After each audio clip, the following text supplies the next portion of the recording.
नमस्कार दोस्तों, आइए जानते हैं आज मध्य प्रदेश की बड़ी खबरें। आज की पहली खबर है कि महाकाल की भस्म आरती में मोबाइल फोन पर बैन। उज्जैन के विश्व प्रसिद्ध श्री महाकालेश्वर मंदिर में मोबाइल पर रील बनाकर फेसबुक, ट्विटर, इंस्टाग्राम और अन्य सोशल मीडिया प्लेटफॉर्म पर अपलोड करने की घटनाएं लगातार सामने आ रही हैं, जिसे देखते हुए मंदिर प्रशासन ने भस्म आरती के दौरान मोबाइल ले जाने पर रोक लगा दी है। महाकाल मंदिर समिति के प्रशासक व एडीएम अनुकूल जैन ने अधिकारियों से चर्चा कर भस्म आरती में श्रद्धालुओं के मोबाइल ले जाने पर प्रतिबंध लगा दिया है। आरती में जाने के पहले श्रद्धालुओं को बाहर ही चेकिंग पॉइंट पर मोबाइल जमा कराना होगा। यह प्रतिबंध गुरुवार से ही लागू हो जाएगा। एमपी सीएम का बड़ा ऐलान, सभी श्रमिकों को मिलेगा बकाया भुगतान। मध्य प्रदेश के मुख्यमंत्री मोहन यादव ने जेसी मिल मजदूरों की देनदारियों को लेकर अधिकारियों की बैठक ली। मुख्यमंत्री ने स्पष्ट किया कि सरकार के प्रयास आखिरी दौर में पहुंच गए हैं। हमारा प्रयास है कि मजदूरों की दिवाली खुशियों के साथ मने। मुख्यमंत्री यादव ने बैठक में वर्चुअल व प्रत्यक्ष रूप से मौजूद मंत्री, जेसी मिल, श्रमिक संगठनों के प्रतिनिधियों, उच्च न्यायालय द्वारा नियुक्त परिसमापक एवं उद्योग विभाग के राज्य शासन के वरिष्ठ अधिकारी, संभाग आयुक्त एवं अन्य अधिकारियों से चर्चा कर जेसी मिल श्रमिकों की देनदारियों के भुगतान के संबंध में की जा रही कार्रवाई की वस्तुस्थिति जानी। लाडली बहना योजना को लेकर जीतू पटवारी ने सरकार पर निशाना साधा। मध्य प्रदेश के चर्चित लाडली बहना योजना को लेकर कांग्रेस लगातार भाजपा को घेरने का काम कर रही है। इसी बीच पीसीसी चीफ जीतू पटवारी ने सरकार पर निशाना साधते हुए कहा है कि लाडली बहना आवास, लाडली बहना योजना का लाभ कई बहनों को नहीं मिल रहा है। पीसीसी चीफ जीतू पटवारी ने निशाना साधते हुए कहा कि जो लाडली बहनें 60 साल के ऊपर हो गई, उनके पैसे बंद कर दिए। बीजेपी सरकार ने 3000 रुपए देने की बात की थी, 1250 रुपए ही दे रहे हो, फिर बहनों को धीरे धीरे कम कर रहे हो, ये बात है। इसके बाद महिलाओं से कहा कि यही कहने आए हो ना आप, तो मैं सीएम को चिट्ठी लिखा रहा हूँ। मोहन यादव जी बहनें अब सड़क पर आने लगी हैं। पहली बार 26 जनवरी की परेड में शामिल होगी खजराना गणेश मंदिर की झांकी। प्लान तैयार, शहर के प्रमुख आस्था के केंद्र खजराना गणेश मंदिर की झांकी इस वर्ष गणतंत्र दिवस की परेड में शामिल होगी। इंदौर के इतिहास में यह पहला मौका होगा जब शहर के किसी मंदिर की झांकी को परेड में शामिल किया जाएगा। 26 जनवरी को नेहरू स्टेडियम में होने वाले मुख्य समारोह में 1 दर्जन से अधिक सरकारी विभागों की झांकियों में सबसे आगे भगवान गणेश की झांकी निकाली जाएगी। झांकी में मंदिर के मास्टर प्लान को प्रदर्शित किया जाएगा। इसके अलावा अब गर्भगृह में प्रवेश पर भी पूर्णतः प्रतिबंधित लगा दिया गया है। कैबिनेट मंत्री राकेश सिंह की तबीयत बिगड़ी। मध्य प्रदेश सरकार के पीडब्ल्यूडी मंत्री राकेश सिंह की मंगलवार शाम अचानक सागर जिले से गुजरते समय तबीयत बिगड़ गई। हालत बिगड़ने के बाद उन्हें सागर के सर्किट हाउस में ही रोक दिया गया। यहां उनका स्वास्थ्य परीक्षण कराया गया। बताया जा रहा है कि मंत्री राकेश सिंह ग्वालियर से जबलपुर लौट रहे थे। इसी दौरान सागर से गुजरते वक्त उन्हें बेचैनी और घबराहट महसूस होने लगी, जिसके चलते उनका काफिला उन्हें सागर सर्किट हाउस ले गया। मामले की जानकारी लगते ही स्थानीय पुलिस और प्रशासनिक अधिकारी मौके पर पहुंच गए और उनके सभी जरूरी मेडिकल चेकअप कराए गए। फिलहाल राकेश सिंह के मेडिकल टेस्ट करने वाले डॉक्टरों का कहना है कि अब उनकी हालत स्थिर है। खुशी की बात है कि फिलहाल उन्हें कोई गंभीर स्वास्थ्य समस्या नहीं है। फिलहाल हालात सामान्य लगने पर बुधवार को वो दोबारा जबलपुर के लिए रवाना हो गए हैं। एमपी के 5 जिलों में बनेंगे आदर्श श्रम कल्याण केंद्र। मध्य प्रदेश में श्रमिकों के कल्याण की दिशा में पहल करते हुए सरकार 5 जिलों में आदर्श श्रम कल्याण केंद्र बनाने जा रही है। श्रम विभाग लगभग 5 करोड़ की लागत से सतना, उज्जैन, पीथमपुर, भोपाल और जबलपुर में ये केंद्र बनाएगा। नवीन भवन में सुसज्जित लाइब्रेरी के अलावा सिलाई केंद्र, टीवी, कंप्यूटर की व्यवस्था की जाएगी। इसमें 200 व्यक्तियों के लिए सभागार, रसोई घर एवं प्रसाधन की सुविधाएं होंगी। श्रमिक एवं उनके परिवारजन अपने पारिवारिक आयोजन कर सकेंगे। महू में कांग्रेस का आंदोलन 27 को राहुल प्रियंका आएंगे। बाबा साहेब आंबेडकर की जन्मस्थली महू में 27 जनवरी को कांग्रेस का बड़ा आंदोलन होने वाला है। इस दौरान कांग्रेस के लगभग सभी बड़े नेता महू में होंगे और यहीं से जय भीम, जय बापू, जय संविधान अभियान की शुरुआत करेंगे। अब तक कांग्रेस नेता राहुल गांधी, प्रियंका गांधी और कांग्रेस के राष्ट्रीय अध्यक्ष मल्लिकार्जुन खड़गे के आने पर सहमति बन चुकी है। सोनिया गांधी का आना अभी तय नहीं है। अखिल भारतीय कांग्रेस वर्किंग कमेटी के सभी मेंबर कांग्रेस शासित राज्यों के सीएम और पूर्व सीएम भी शामिल होंगे। गेहूं बेचने के लिए रजिस्ट्रेशन जरूरी। सिंगरौली जिले में समर्थन मूल्य पर गेहूं बेचने के लिए किसानों का पंजीयन प्रक्रिया शुरू हो गई है। जिला आपूर्ति अधिकारी पीसी चंद्रवंशी के अनुसार जिले में 28 गेहूं खरीदी केंद्र स्थापित किए गए हैं। किसान 31 मार्च तक अपना पंजीयन करा सकते हैं। सरकार ने गेहूं का समर्थन मूल्य 2,425 रुपए प्रति क्विंटल निर्धारित किया है। किसान कई माध्यमों से पंजीयन करा सकते हैं, अपने मोबाइल या कंप्यूटर से, खरीदी केंद्र पर या ग्राम पंचायत के सुविधा केंद्र में जाकर। इसके अलावा 50 रुपए शुल्क देकर MP online, kiosk, common service centre या लोक सेवा केंद्र से भी पंजीयन की सुविधा उपलब्ध है। धार्मिक नगरों में शराबबंदी, उमा भारती ने की तारीफ। मप्र की मोहन सरकार प्रदेश के 17 धार्मिक नगरों में पूर्ण शराबबंदी करने जा रही है। 1 अप्रैल से इस फैसले पर अमल किया जा सकता है। सरकार के इस कदम की पूर्व सीएम उमा भारती ने तारीफ की है। पूर्व सीएम उमा भारती ने एक्स पर लिखा, मध्य प्रदेश की मोहन यादव सरकार के द्वारा धार्मिक शहरों में पूर्ण शराबबंदी अभूतपूर्व निर्णय है। इसके लिए मोहन यादव जी का अभिनंदन। 2 साल पहले हमारी सरकार के द्वारा घोषित की गई शराब पर प्रतिबंध नीति बहुत ही जनहितकारी एवं व्यावहारिक थी। हम पूर्ण शराबबंदी की ओर ही बढ़ रहे थे। यह पूर्ण शराबबंदी की दिशा में एक और कदम है। महाकुंभ रील्स पर भड़के पंडित प्रदीप मिश्रा। पंडित प्रदीप मिश्रा ने बड़ा बयान देते हुए कहा कि महाकुंभ में संत समागम की रील्स किसी ने नहीं देखी। कितने संत आए ये महाकुंभ की रील्स में कोई नहीं देख रहा, बस देख रहा है तो एक सुंदरी, एक माला बेचने वाली और एक इंजीनियर। इनकी रील्स सोशल मीडिया पर वायरल हो रही हैं, जो सब देख रहे हैं। बस प्रदीप मिश्रा ने आगे कहा कि कथा प्रवचन किसी ने नहीं देखा, न दिखाया। कई लोग हिंदुत्व को जोड़ने की बात कर रहे हैं, सनातन को जोड़ने की बात कर रहे हैं। ये सब दिखाना चाहिए, लेकिन ये सब कोई नहीं दिखा रहा पूरे कुंभ में। एक तो वह सुंदरी आए बैठी है, एक इंजीनियर आए बैठा है और एक माला बेचने वाली आई है, वो सभी को दिख रहा है। 2 बीजेपी नेताओं पर बड़ी कार्रवाई। कांग्रेसियों के साथ रैली करने को लेकर पार्टी ने भेजा नोटिस। मध्य प्रदेश के विदिशा में भाजपा ने अपनी ही पार्टी के 2 बड़े नेताओं पर अनुशासनात्मक कार्रवाई की है। उन्होंने जिला पंचायत अध्यक्ष गीता रघुवंशी और नगर पालिका अध्यक्ष प्रीति शर्मा के पतियों को पार्टी अनुशासन तोड़ने के आरोप में नोटिस जारी किया गया है। दोनों नेताओं से 15 दिन के अंदर जवाब मांगा गया है। बताया गया है कि दोनों नेता कांग्रेस जिला अध्यक्ष एवं कार्यकर्ताओं के साथ मिलकर अपनी ही सरकार के खिलाफ पदयात्रा निकाल रहे थे। एमपी के 16 जिलों में पश्चिमी विक्षोभ दिखाएगा असर। कोहरे का अलर्ट जारी। एमपी में मौसम ने करवट लेना शुरू कर दिया है।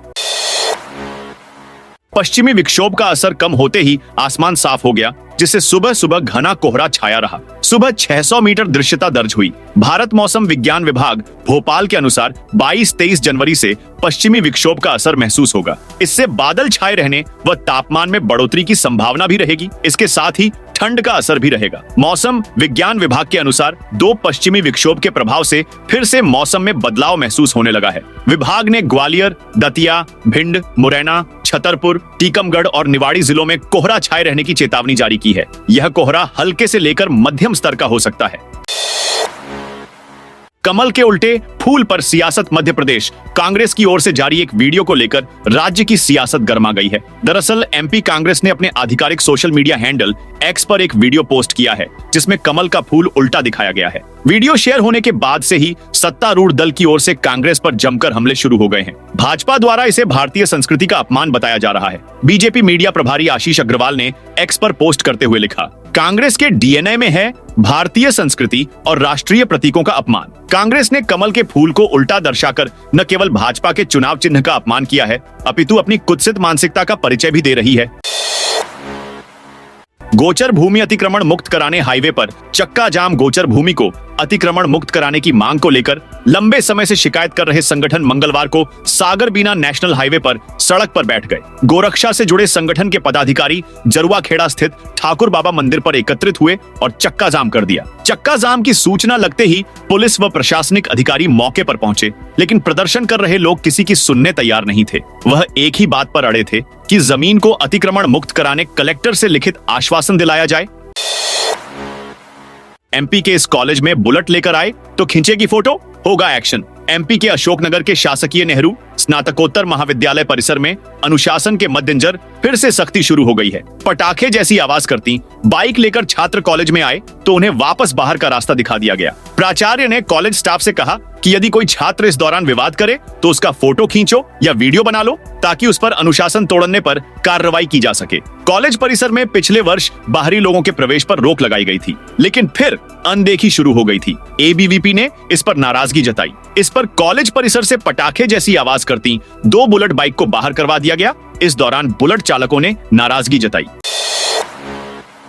बोर्ड एग्जाम में सबसे ज्यादा पूछे जाएंगे 2 नंबर वाले सवाल। Pattern upload. मध्य प्रदेश में फरवरी में होने वाली एमपी बोर्ड परीक्षा में 10वीं में 75 और 12वीं में 80 अंक का पेपर होगा। सभी पेपर में 2 नंबर वाले सवाल ज्यादा पूछे जाएंगे। माध्यमिक शिक्षा मंडल ने अंक निर्धारण के साथ प्रत्येक विषय के प्रश्न पत्रों के पैटर्न के सैंपल पेपर वेबसाइट पर अपलोड कर दिए हैं। छात्र इन सैंपल पेपर से घर पर प्रैक्टिस कर सकते हैं। इससे अंदाजा होगा कि किस तरह के प्रश्नों को पहले हल करना है।